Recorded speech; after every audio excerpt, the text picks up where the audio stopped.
أعوذ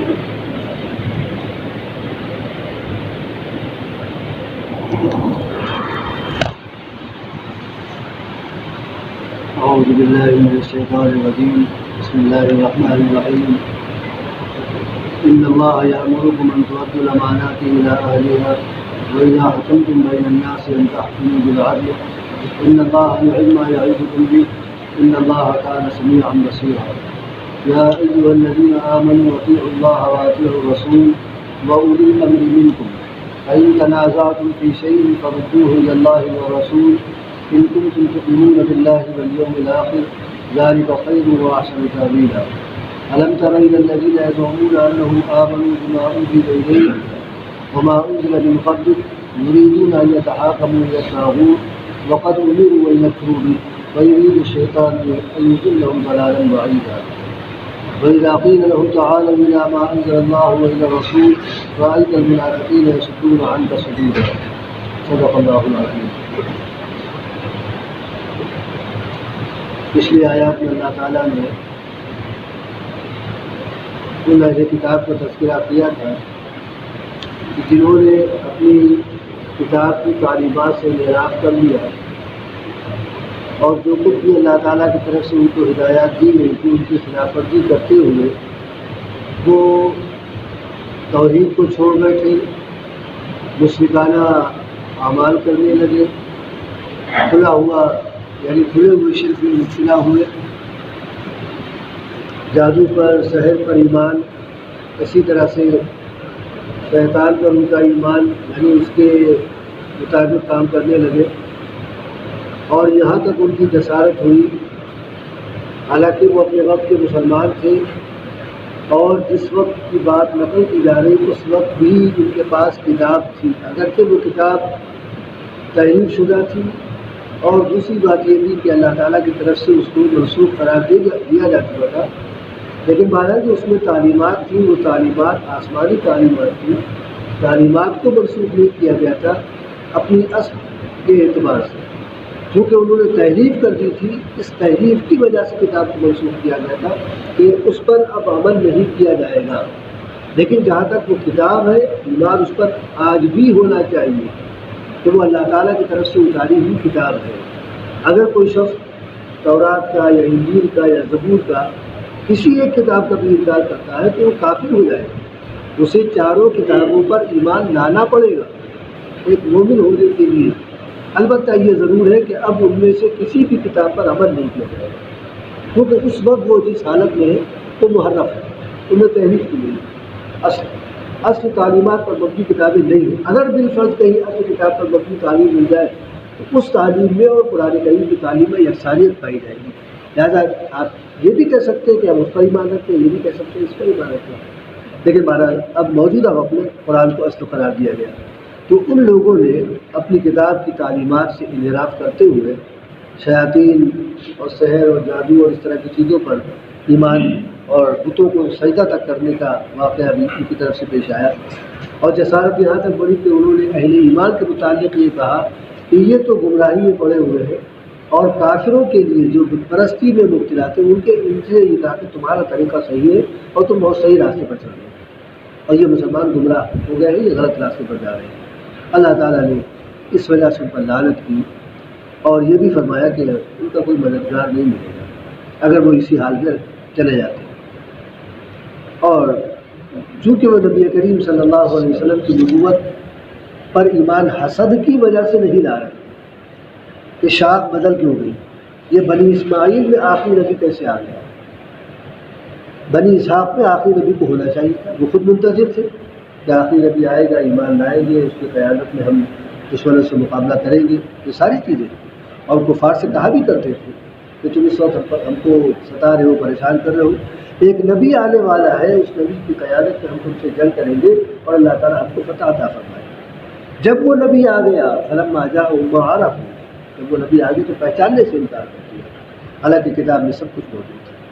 تو یہ حسد کی وجہ سے تو اللہ تعالیٰ نے فرمایا کہ اگر ان کو ان کے ہاتھ میں خزانے دے دیے جائیں تو شاید لوگوں کو بھوکا ہی مار، کسی کو دینا ہی دوبارہ نہیں۔ اللہ تعالیٰ نے اپنے فضل سے اگر نوازا ہے تو کیا اس سے پہلے اللہ تعالیٰ نے اپنے فضل سے نہیں نوازا؟ آل ابراہیم میں کتنے لوگوں کو اللہ تعالیٰ نے پیغمبر بنایا، کتنے لوگوں کو نبی بنایا؟ بنی اسماعیل میں تو آخری نبی کو ہم نے نوازا ہے، لیکن بنی اسحاق میں، ابراہیم علیہ السلام کی اولاد میں مسلسل ایک انبیاء کرام کا ایک قطار ہے ان کی، اور سب کو ہم نے نوازا۔ کہ ادھر کثرت کو نہیں دیکھ رہے، ادھر ایک شخص کو اللہ تعالیٰ نے آخری نبی بنا دیا جو ان کے انتظار کے محل پر نہیں گزرا، تو انکار کر بیٹھے آسان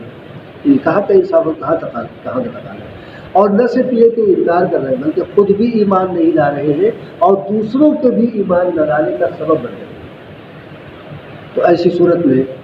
ان کے لیے جہنم کافی ہے،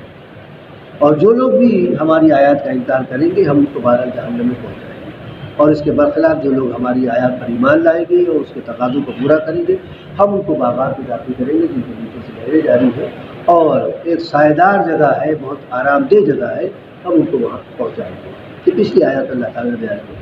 ابھی جو آیات آپ کے سامنے پڑھی ہیں ان میں اللہ تعالیٰ نے مسلمانوں کو کچھ ہدایات دی کہ ان کے مطابق ان کا عمل ہونا چاہیے، امانت کے متعلق،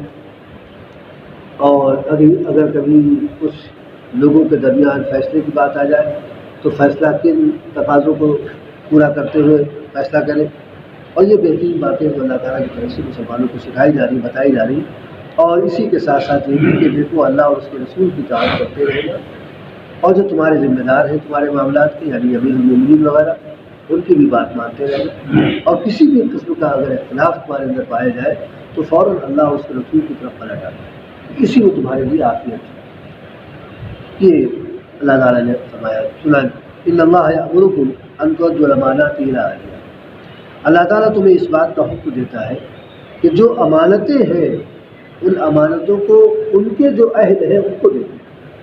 یعنی جس کی امانت ہے اسی کے حوالے کرو، یعنی کہ ان کی امانت ان کے حوالے کر دی گئی یا ان کی امانت ان کے حوالے کر دی گئی، یہ نہیں ہونا چاہیے۔ جس سے تم نے امانت لی ہے یا جس سے تم کو امانت ملی ہے وہ امانت اسی کے حوالے کی جائے، کسی اور کے حوالے نہیں کی جائے۔ البتہ اگر امانت رکھنے والا شخص دنیا سے رخصت ہو گیا تو اس کے جو وارثین ہیں ان کے حوالے کی جائے، لیکن اس کی زندگی میں اس کے وارث کے بھی حوالے نہیں کی جائے گی، اس کی زندگی میں تو اسی کو حوالے کی جائے گی اور کسی کو نہیں دی جا سکتی۔ دراصل یہ آیت ایک خاص پس منظر ہے۔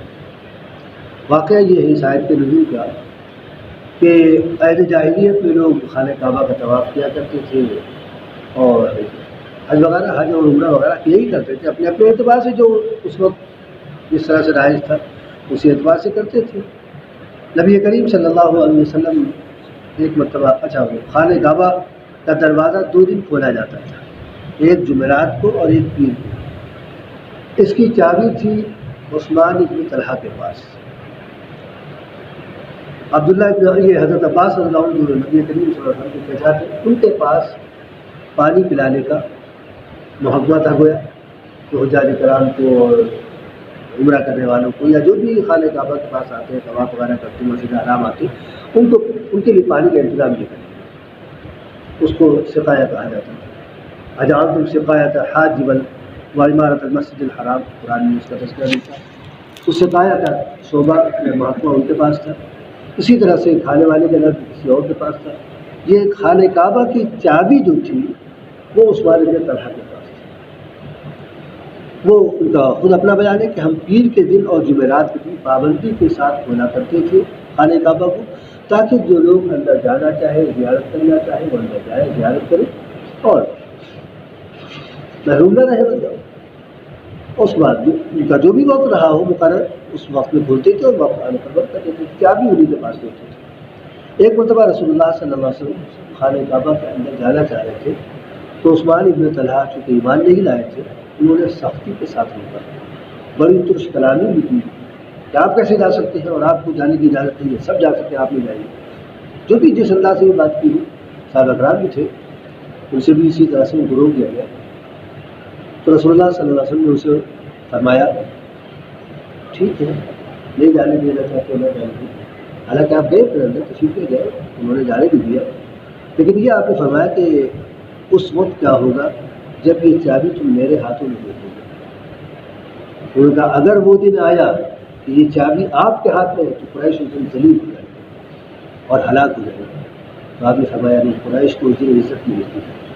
آباد ہو گئی۔ اور یہ کہہ کر آپ خانہ کعبہ کے اندر گئے، زیارت کی اور کچھ آپ کو کرنا چاہتے تھے، اس کے بعد باہر آ گئے، اور وقت ختم ہوا، تالا لگا دیا۔ فتح مکہ کے موقع پر چابی کی ضرورت پیش آئی کہ اس کو کھولا جائے، اس کو صاف کیا جائے، اس میں بت رکھنے میں گندگی رکھی، اس کو نکال باہر کیا جائے۔ تو بعض روایتوں میں یہ ملتا ہے کہ عثمان ابن طلحہ وہ چابی دے کر خانہ کعبہ کی چھت پر چڑھ گئے تو نہیں دے دیں، تو حضرت علی رضی اللہ عنہ نے زبردستی ان سے چابی چھین کر لے کر نبی کے حوالے کی۔ نبی نے تالا کھولا اور جو کچھ آپ کو گندگی وہاں سے نکالنا تھا وہ نکالی۔ آپ اندر ہی تھے، آپ نے نماز بھی پڑھی۔ بعض روایتوں میں یہ ملتا ہے کہ حضرت عباس رضی اللہ عنہ نے، حضرت علی رضی اللہ عنہ نے فرمائش کی کہ بھائی اب یہ کافر کے ہاتھ میں چابی نہیں رہنا چاہیے، اس وقت تک وہ ایمان نہیں لاتا، کافر کے ہاتھ میں چابی نہیں رہنا چاہیے،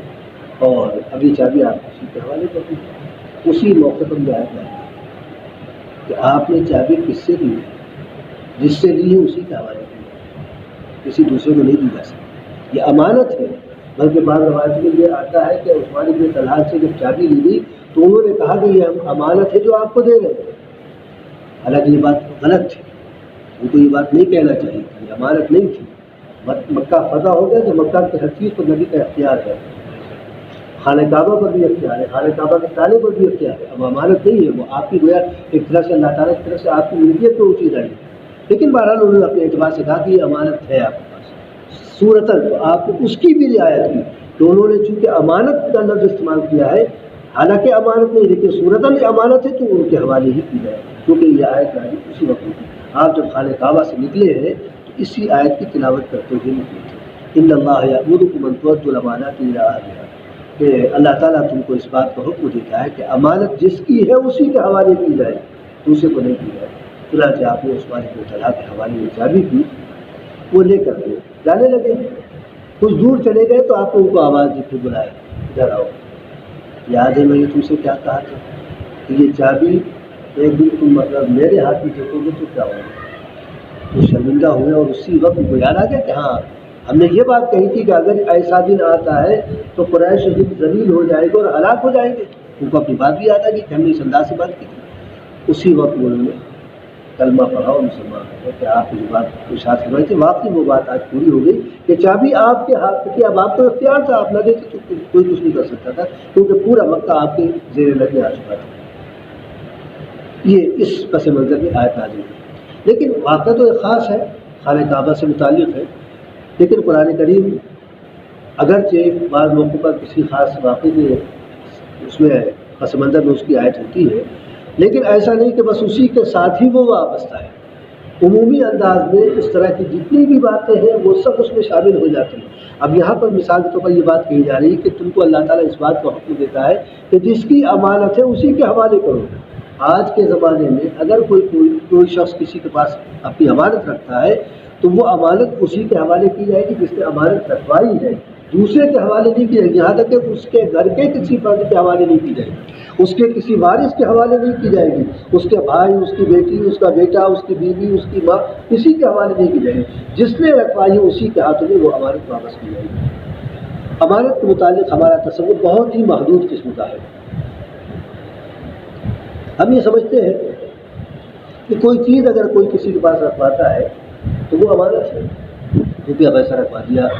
زیور وغیرہ رکھوا دیا، سونا چاندی رکھوا دیا، اس طرح کی چیزیں ہیں وہ امانت کے طور پر ہوتی ہیں، باقی کوئی چیز امانت نہیں۔ یہ چیزیں تو امانت ہے جو ہمارے معاشرے کے اندر رائج ہے کہ بھئی ہم کہیں جا رہے ہیں، مثال کے طور پر سفر کریں یا کہیں بھی، اور ان چیزوں کو ہم نہیں لے جا سکتے، ہم نے کسی کے حوالے پر یہ چیز رکھ لیجیے، ہم آئیں تو واپس لے لیں گے آپ سے، کہاں سفر کے لیے خطرہ پیدا ہوتا ہے، تو یہ امانت ہے۔ اسی کے ساتھ ساتھ اگر کوئی کسی سے مشورہ کرتا ہے تو مشورہ بھی امانت ہے۔ نبی نے فرمایا المستشار مؤتمن، جس سے مشورہ کیا جائے اس کا مشورہ امانت ہے، بالکل صحیح اس کو مشورہ دینا چاہیے، جس میں کوئی غرض اس کی اپنی نہ وابستہ ہو، ایماندارانہ طریقے پر اس کے مفادات کو سامنے رکھتے ہوئے جو صحیح مشورہ ہے، ایماندارانہ مشورہ ہے، وہ مشورہ اس کو دیا، یہ امانت ہے۔ آپ کے پاس آپ سے کوئی بات کہی گئی، وہ بات اگر وہ شخص یہ چاہتا ہے کہ کسی کو معلوم نہ ہو وہ بات آپ کے پاس امانت ہے، اگر آپ اس کو ادھر ادھر کرتے ہیں تو گویا امانت کی خیانت کی۔ اسی طرح سے عیوب انسان کے، اگر آپ کو کسی کا عیب معلوم ہو گیا، وہ عیب آپ کے پاس اب امانت ہے، اگر آپ اس عیب کو لوگوں پر ظاہر کرتے ہیں تو گویا اس کو آپ ذلیل کرتے ہیں، امانت میں خیانت ہے۔ اسی طرح بعض موقعوں پر کبھی ایسا ہوتا ہے، اتفاق ہے کہ جنازے کو نہلایا جا رہا ہے، کوئی جس پر ہے کسی طرح اب اس کا چرچا کیا جائے، ارے بھائی لوگ تو ایسا تھا، تو اس طرح کی بات نظر آئی، اس طرح جو کچھ آپ نے دیکھا آپ اس کو وہی ختم کیجیے، اس کو باہر لے کر نہ آئیے کہ باہر لوگوں سے آپ بیان کریں۔ اگر بیان کرتے ہیں تو یہ خیانت ہے، کہ وہ چیز اللہ نے ٹھیک آپ کو دکھائی، آپ کا ظاہر ہو گئی، لیکن اب اس مرنے والے کی وہ چیز امانت ہے آپ کے پاس، اور زندگی بھر وہ امانت رہے گی، جب تک آپ دنیا میں ہیں آپ کے پاس وہ امانت ہے، آپ کی زبان سے وہ چیز نکلنا نہیں چاہیے، وہ عیب نقص جو کچھ بھی آپ نے دیکھا وہ اس کا اب آپ کے پاس امانت ہے، اور گویا زبان حال سے وہی کہہ کر گیا ہے کہ یہ چیز ظاہر نہ ہونے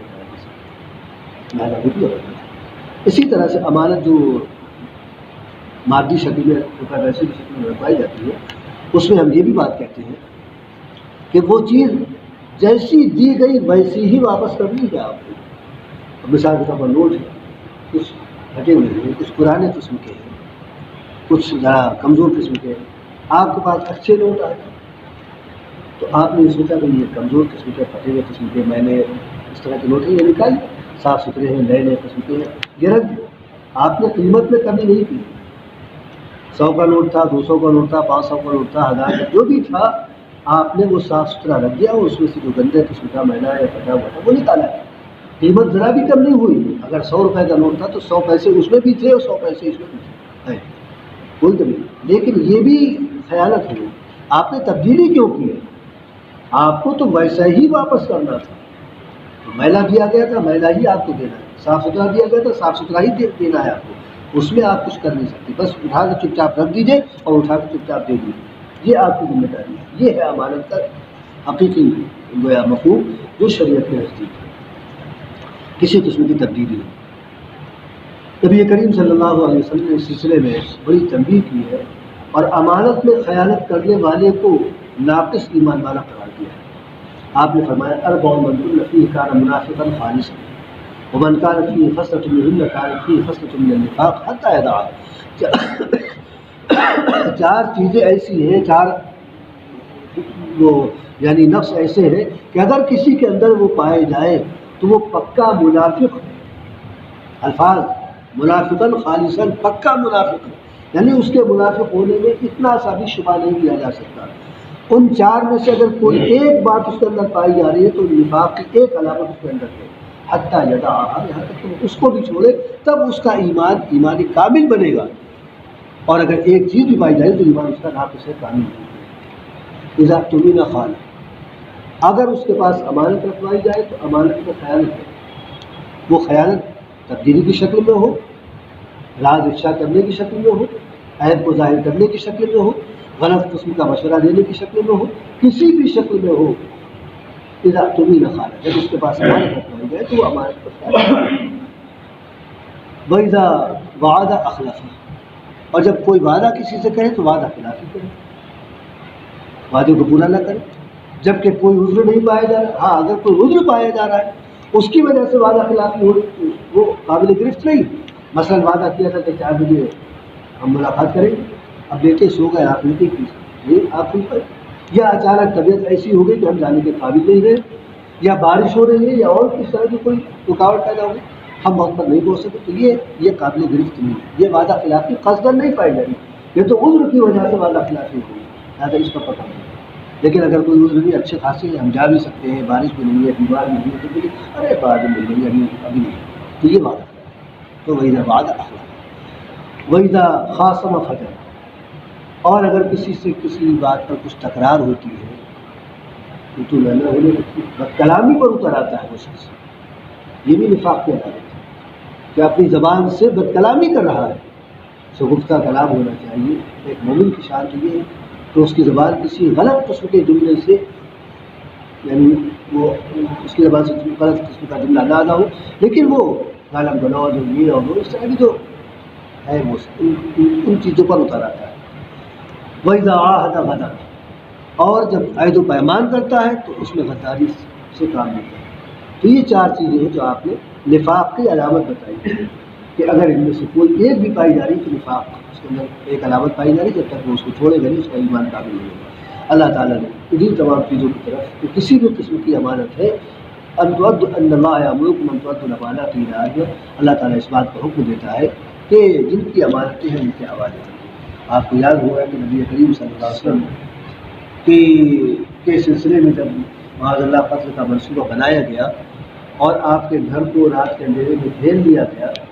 کہ بس آپ فجر کی نماز سے نکلے گا، معاذ اللہ آپ کا کام تمام کر دیا جائے گا، اللہ تعالیٰ نے آپ کو حکم دیا کہ اب آپ نکل جائیں گے، اب آپ ہجرت کر جائیے، گھر چھوڑیے، وطن چھوڑیے، مدینہ منورہ کے بعد اس وقت آپ کے پاس امانتیں تھیں، باوجود اس کے کہ انتہائی دشمنی پر لوگ امانت ہوئی، دشمنی کا تو نتیجہ تھا کہ قتل کا منصوبہ بنایا گیا، لیکن امانتیں آپ ہی کے پاس رکھا تھا، اتنا اطمینان تھا کہ آپ کے پاس کسی قسم کی کوئی بیماری نہیں ہے، کوئی بدیانتی آپ کے اندر نہیں ہے، لہٰذا امانت تو آپ ہی رکھیں، باقی ہمارا آپ کا معاملہ دین کے سلسلے میں جو کچھ بھی ہو لیکن امانت آپ ہی کے پاس رکھی جائے گی۔ تو آپ کے پاس امانتیں تھیں، حضرت علی کو بھی آپ ساتھ لے جا سکتے تھے لیکن آپ نے ان کو پیچھے چھوڑ دیا کہ یہ امانتیں ہیں، یہ جس کی امانت ہے اس کا حوالے کر بتا دیا ہوگا یہ فلاں کی، یہ فلاں کی، یہ فلاں کی، تو یہ امانتیں تم دے کر اور پھر پولیس بند کرایا ہمارے پاس۔ تو آپ کو اتنا اہتمام تھا امانتوں کا، کوئی اور ہوتا لے کے چل دیتا، تم نے ہم کو ہمارے وطن ہمارا گھر چھوڑنے پر مجبور کیا، جاؤ تمہاری امانتیں لے جائے، اب جس سے بھی چاہے وصول کر لیں، لیکن وہ نبی تھے، ایک ایک پائی ایک ایک چیز جس کی جو تھی وہ آپ حوالے کر کے گئے، حضرت علی کو چھوڑ کے گئے کہ جب تک یہ امانتیں تم لوگوں کو پہنچا نہ دینا اس وقت تک حاصل نہیں کرنا۔ تو حضرت علی نے جس کی جو امانت تھی اس کو پہنچایا، اس کے بعد انہوں نے ہجرت کی۔ وَإِذَا حَكَمْتُم بَيْنَ النَّاسِ أَن تَحْكُمُوا بِالْعَدْلِ، اور اگر کبھی تمہارے پاس کوئی قضیہ آ جائے، کوئی مقدمہ آ جائے، آپس میں لڑا پیدا ہو جائے، دو لوگ یا دو جماعتیں آپس میں جھگڑا کر رہی ہو اور ضرورت پیش آ جائے کہ اس میں کوئی سازش کی حیثیت سے آئے اور فیصلہ کرے، اگر تم کو سازش بنایا جاتا ہے، تم کو قاضی کی حیثیت سے مقرر کیا جائے، بھائی ہمارا یہ مقدمہ ہے، ہماری یہ بات ہے، ہم دونوں کے درمیان کچھ لڑا پیدا ہو گیا، آپ ہمارا فیصلہ کر دیجیے، تو اللہ تعالیٰ اس بات کا حکم دیتا ہے ان تحکموا بالعدل، انصاف کے تمام تقاضوں کو پورا کرتے ہوئے فیصلہ کرنا۔ وہاں دوستی اور رشتہ داری اور تعلق اور پڑوس اور محلہ اور بستی یہ دیکھنے کی ضرورت نہیں ہے کہ یہ ہمارا رشتہ دار ہے یا اس سے ہمارا تعلق ہے اور یہ اس سے ہمارے کام بنتے ہیں، اس سے ہمارا کاروبار ہوتا ہے، اس سے ہمارا یہ فلاں فائدہ ہوتا ہے، یہ سب دیکھنے کی ضرورت نہیں ہے۔ جو عدل کے تقاضے پورے جہاں پر جس انداز سے ہو رہے ہو ان تمام تقاضوں کو پورا کرتے ہوئے فیصلہ کرنا، چاہے تمہارے دوست کا نقصان ہوتا ہو، تمہارے رشتہ دار کا نقصان ہوتا ہو یا اور کسی کا نقصان ہوتا ہو، نقصان کے بارے میں تمہیں دیکھنے کی ضرورت ہے، تمہیں تو یہ دیکھنا ہے کہ عدل و انصاف کے تقاضے کس انداز سے پورے ہوتے ہیں، جو تمہارے سامنے ثبوت اور گواہ پیش کیے جائیں ان تمام چیزوں کو سامنے رکھ کر شریعت کا جو تقاضا ہے جس کے حق میں فیصلہ جا رہا ہو اس کے حق میں تمہیں فیصلہ کرنا ہے، وہ چاہے تمہارا اپنا ہو چاہے تمہارا پرایا ہو، یہاں تک کہ مسلم اور غیر مسلم کا بھی تمہیں امتیاز نہیں کرنا ہے کہ ایک طرف مسلمان ہے ایک طرف غیر مسلم ہے تو تم یہ سوچو کہ مسلمان کے حق میں فیصلہ کر دے، یہ تو ہمارا اپنا ہے اور یہ تو اللہ کا دشمن ہے، اس کے خلاف فیصلہ کر دے۔ آپ کو یاد رکھنا چاہیے کہ یہودی کے حق میں آپ نے فیصلہ کیا تھا کیونکہ حق اس کا نکلتا تھا، اور ایک مسلمان نے یہودی کے خلاف مقدمہ کر کے چاہا تھا کہ یہودی چیز کو اپنا لے، نبی نے اللہ تعالیٰ نے نبی پر واضح کر دیا کہ یہودی حق پر ہے اور یہ مسلمان جو اپنے آپ کو ظاہر کرے یہ غلط ہے، اس کا حق نہیں ہے، اس کی یہ چیز نہیں، تو آپ نے یہودی کے حق کو فیصلہ کیا۔ پھر بھی وہ مطمئن نہیں ہوا مسلمان، تو یہودی سے اس نے کہا کہ چلو عمر سے فیصلہ کرا لیتے ہیں، لیکن وہ کیا فیصلہ کرا، تو یہودی نے کہا چلو بھائی ٹھیک عمر سے فیصلہ کرا لیں۔ ایک زنا کا معاملہ تھا، تو یہ دونوں حضرت عمر رضی اللہ عنہ کے پاس پہنچے، حضرت عمر رضی اللہ عنہ گھر کے اندر تھے، آواز دی گئی نکل کے آئے تو مقدمہ پیش کیا کہ بھائی اللہ کے رسول، یہ بتا بھی دیا کہ اللہ کے رسول نے یہ فیصلہ کیا اور یہ مسلمان ہے، اس نے کہا کہ بھائی عمر دیکھے کیا فیصلہ کرتے ہیں، عمر سے بھی فیصلہ کروا دیں۔ یہودی نے یہ بات حضرت عمر کو بتائی، حضرت عمر رضی اللہ عنہ نے پوچھا اس مسلمان سے کہ اللہ کے رسول نے فیصلہ کر دیا ہے، تو اس نے بتایا کہ ہاں اللہ کے رسول نے فیصلہ کر دیا ہے۔ اچھا ٹھیک ہے سر، گھر کے اندر گئے، تلوار لے کر آئے، گندر میں کہ جو نبی کے فیصلے کو نہ مانے اس کے لیے عمر کا یہی فیصلہ، تو یہ اس انداز سے فیصلہ ہونا چاہیے کہ عدل جس کے ساتھ ہے یا جس عدل کا جو تقاضا اس کو پورا کیا جائے، اگر غیر مسلم کا حق نکلتا ہے ثبوت اور گواہ وغیرہ کی روشنی میں تو اس کے حق میں فیصلہ کیا جائے، اور اگر مسلمان کا یا کسی بھی قوم کے فرد کا فیصلہ یعنی اس کا حق معلوم ہوتا ہے تو اس کے حق میں فیصلہ کیا جائے۔ اور قرآن کریم اسی بارے میں آگے چل کر اللہ تعالیٰ نے فرمایا کہ یا ایھا الذین آمنوا کونوا قوامین بالقسط شہداء للہ ولو علی انفسکم او الوالدین والاقربین، اے ایمان والو دیکھو حق کی گواہی دینے والے بنو، چاہے وہ تمہارے اپنے خلاف کیوں نہ آ جائے، اس گواہی سے تم کو نقصان پہنچ جائے، تمہارے والدین کو نقصان پہنچ جائے، تمہارے رشتہ داروں میں سے کسی کو نقصان پہنچ جائے، اس نقصان کو گواہ نہ کرو لیکن حق کے خلاف گواہی نہ دو۔ یہ بھی ایک طرح سے گواہی سمجھیے کہ ہم گواہی دیتے ہیں کہ یہ حق ان کا ہے، اس لیے ہم ان پہ آپ کو فیصلہ کرتے ہیں۔ تو ان تحکموا بالعدل، اللہ تعالیٰ تمہیں اس بات کا حکم دیتا ہے کہ عدل کے تقاضوں کو پورا کرتے ہوئے فیصلہ کرنا ہے۔ ان اللہ نعم یعظکم بھی، کتنی اچھی بات ہے جو اللہ تعالیٰ تمہیں سکھا رہا ہے، بتا رہا ہے۔ یہ بڑی اچھی نصیحت ہے کہ امانت جس کی ہے اس کے حوالے کی جائے، کتنی اچھی بات ہے جو اللہ تعالیٰ کی طرف سے تم کو بتائی جائے۔ اور اگر کبھی تم کو کوئی قاضی بنا لے، حکم بنا لے، تو اس میں اپنا پرایا نہ دے اور انصاف کے ساتھ فیصلہ کرنا۔ ان اللہ کان سمیعا بصیرا، اور یہ یاد رکھنا، اس بات کو ہمیشہ یاد رکھنا کہ تم جو کچھ سن رہے ہو، جو کچھ تم کہہ رہے ہو، اللہ تعالیٰ اس کو خود سن رہے ہیں۔ ان اللہ کان سمیعا، تم اپنی زبان سے جو کچھ بھی کہہ رہے ہو، تم مدعی کے حق میں بات کر رہے ہو یا مدعا علیہ کے حق میں بات کر رہے ہو، تم ان کے لیے فیصلہ سنا رہے ہو یا ان کے لیے فیصلہ سنا رہے ہو، وہ فیصلہ خود اللہ تعالیٰ بھی سن رہا ہے، اور محض سن ہی نہیں رہا ہے بلکہ بصیرہ دیکھ بھی رہا ہے کہ تم کس انداز سے اور کس طرح سے فیصلہ کر رہے ہو۔ اللہ تعالیٰ دیکھ بھی رہا ہے اور سن بھی رہا ہے۔ یا ایھا الذین آمنوا اطیعوا اللہ واطیعوا الرسول، اے ایمان والو تم پچھلی قوموں کی طرح نہ ہو جائے، پچھلی قوموں کے افراد کی طرح نہ ہو جائے کہ مفاد پرستی ان کے اندر آ گئی، دین سے منحرف ہو گئے، وہ اللہ تعالیٰ کی کتاب کو انہوں نے طاق پر رکھ دیا اور اپنے مفادات کے پیش نظر یا لوگوں سے فائدہ اٹھانے کے لیے انہوں نے اللہ تعالیٰ کی آیات کا سودا کرنا شروع کر دیا۔ خبردار تم یہ نہیں کرنا، اللہ کی اطاعت کرتے رہنا، اللہ تعالیٰ کی فرمانبرداری کرتے رہنا اور رسول کی فرمانبرداری کرتے رہنا۔ رسول سے تم کو جو تعلیمات ملے ان کے مطابق تمہارا عمل، تمہارا کردار ہونا چاہیے، وہ چاہے فیصلے کے حق میں ہو، چاہے امانت کی ادائیگی کے سلسلے میں ہو، زبان سے کچھ کہنے کے سلسلے میں ہو، کانوں سے کچھ سننے کے سلسلے میں ہو، آنکھوں سے کچھ دیکھنے کے متعلق ہو، دل و دماغ سے کام لینے کے متعلق ہو، جو کچھ بھی ہو، نبی سے جو تم کو تعلیمات ملی ہے ان تعلیمات پر عمل کرتے ہوئے اپنی ان صلاحیتوں کا استعمال کرنا۔ وَأُولِي الْأَمْرِ مِنْکُمْ، اور جب اللہ کا رسول تمہارے درمیان نہ رہے تو جو تمہارے معاملات کے ذمہ دار بنائے جائیں، یعنی امیر المومنین، اسلامی مملکت امیر المومنین، ان کی بات ماننا، ان کے کسی بھی حکم کے خلاف ورزی نہ کرنا۔ لیکن اب یہاں پر بات ماننے کا مطلب یہ نہیں کہ جو کچھ وہ کہے بس آنکھیں بند کر کے مان لینا ہے، زبان نہیں کھولنا ہے۔ اگر کہیں وہ اللہ تعالیٰ کی نافرمانی کا حکم دے رہے تو پھر ان کی بات بھی نہیں مانی جائے گی، اللہ تعالیٰ کی بات مانی جائے گی اور رسول سے جو اس سلسلے میں ہم کو ہدایت ہوگی اس پر عمل ہوگا۔ لا طاعۃ فی معصیۃ الخالق، خالق کی معصیت کے ساتھ کسی قسم کی کوئی اطاعت نہیں، کوئی سمجھوتا نہیں کیا جا سکتا۔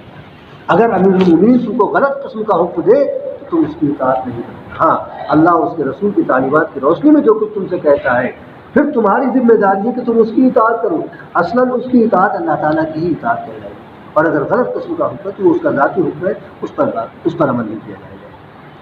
فَإِن تَنَازَعْتُمْ فِي شَيْءٍ، اگر تمہارا آپس میں کسی چیز پر نزاع پیدا ہو جائے، کسی بھی معاملے میں کسی بھی چیز کے سلسلے میں تمہارے اندر اختلاف پیدا ہو جائے، فَرُدُّوهُ إِلَى اللَّهِ وَالرَّسُولِ، تو اللہ کی طرف پلٹ آؤ، دیکھو کہ اللہ تعالیٰ اس سلسلے میں تمہارے لیے کیا ہدایت دیتا ہے۔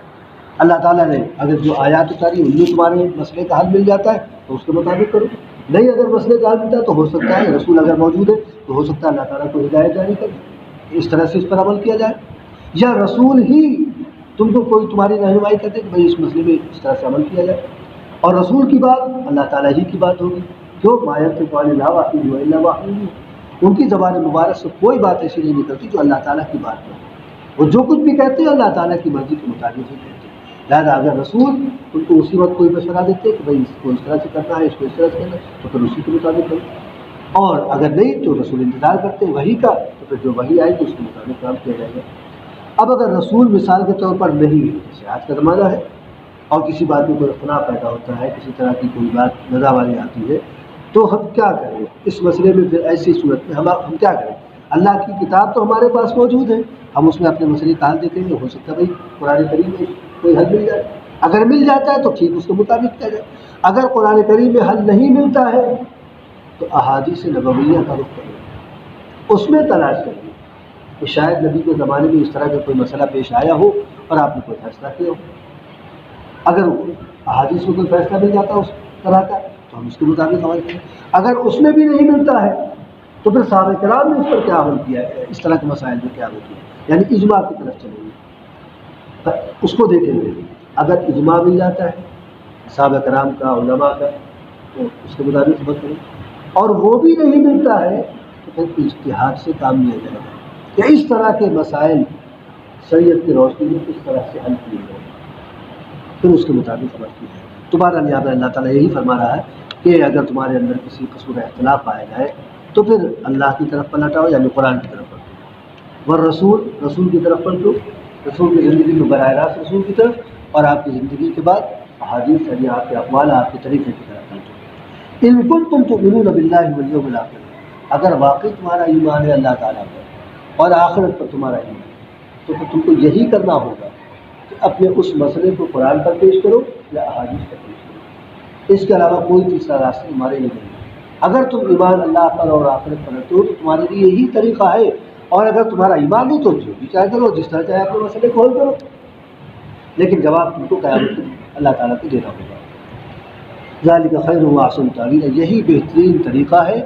اور اس سے بہتر کوئی تعویل نہیں ہو سکتی کہ اپنے تمام مسائل کو قرآن و حدیث کی روشنی میں طے کیا جائے اور اس کے مطابق عمل کیا جائے، کہ یہ دنیا کے لیے بھی نہ صرف امن و امان کی اس میں ضمانت ہے بلکہ ہر طرح کی عافیت۔ اللہ تعالیٰ کی رحمتوں کا تعلق بھی اسی سے ہے کہ اللہ تعالیٰ کی رحمتیں آتی رہیں گی، اللہ تعالیٰ کی طرف سے مدد آتی رہے گی، اور آخرت جہاں ہمیں اور آپ کو پہنچنا ہے وہاں بھی اگر ہم نے اس طرح سے عمل کیا ہے تو انشاءاللہ وہاں بھی اللہ تعالیٰ کی طرف سے ہمارے لیے بہترین فیصلے کیے جائیں، اور اگر اس کی خلاف ورزی کی ہے تو نہ دنیا میں ہمیں اللہ تعالیٰ کی طرف سے عافیت نصیب ہو سکتی ہے اور نہ آخرت۔ لہٰذا ان آیات کی روشنی میں ہم تمام مسلمانوں کی ذمہ داری ہے کہ اپنی زندگی کو شریعت کے سانچے میں ڈھالیں، شریعت کے ہاتھوں میں اپنی زندگی کی بات ڈور دیں، ہم یہ کوشش نہ کریں کہ شریعت کو اپنے ہاتھوں میں لے لیں کہ ہم جیسے چاہیں شریعت اس طرح سے چلے، بلکہ ہم جیسا شریعت ہمارے متعلق چاہتی ہے ہم اس اعتبار سے اپنی زندگی گزاریں اپنے شعوروں کے ساتھ۔ اگر ہم شریعت کے مطابق چلتے ہیں، شریعت کے ساتھ اپنے آپ کو ڈال لیتے ہیں، تو نہ صرف یہ کہ ہماری آخرت بھلی ہوگی اور کامیاب ہوگی بلکہ اس دنیا میں بھی ہمارے لیے عافیت اور خیر کے فیصلے کیے جائیں گے۔ اللہ تعالیٰ کو مسلمانوں کو اپنی ہدایت پر عمل کرنے کی توفیق